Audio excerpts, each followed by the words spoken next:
Баршаңызға қайырлы күн достар, сіздермен Жансая. Бүгін біз сіздермен үй жағдайында осындай жүрек пішінді тоқаштар дайындайтын боламыз. Видеоны соңына дейін қараңыздар. Міне ортасын бөліп қарасақ, жұмсақ.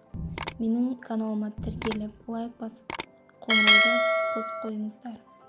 Ең алдымен біз жылы сүтімізге аштығымызды салып, қантымызды салып араластырып аламыз. Оны араластырып болғаннан кейін ерітілген майымызды құйып, тұзымызды салып, жұмыртқамызды қосып араластырып алатын боламыз.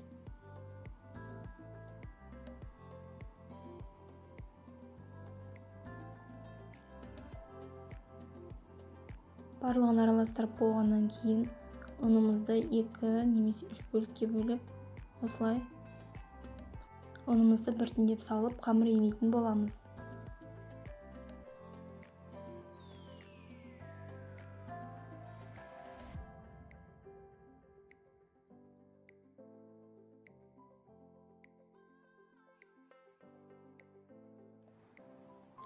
Дайын болған қамырымызды 1 немесе 1,5 сағатқа ашытып қойып қоятын боламыз.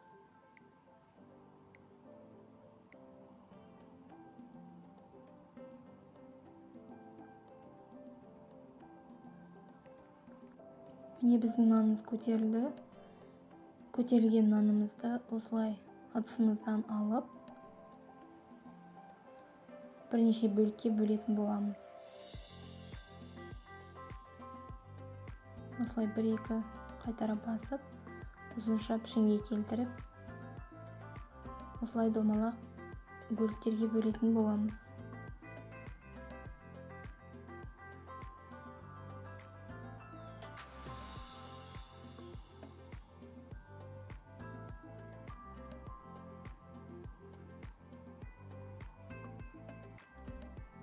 Осылай барлығын дөңгелек пішінге келтіріп алғаннан кейін нанымызды домалақ пішінге келтіріп жаятын боламыз. Дайын болған нанымызға ерітілген сары майымызды жағып,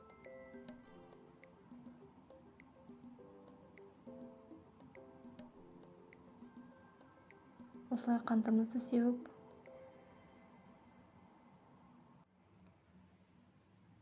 орайтын боламыз.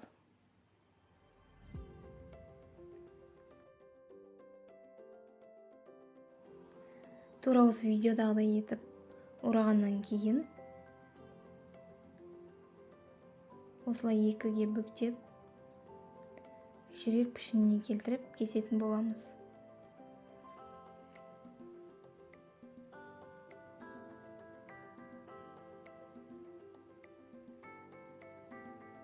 Міне біздің жүрек пішінді тоқашымыз дайын. Барлығын осылай жасап шығатын боламыз.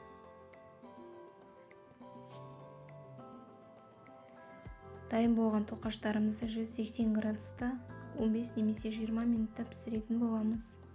Егер видеоны соңына дейін қараған болсаңыздар, лайк қойып пікір жазуды ұмытпаңыздар. Сіздермен болған Жансая. Менің каналыма, Instagram парақшама тіркелуді ұмытпаңыздар.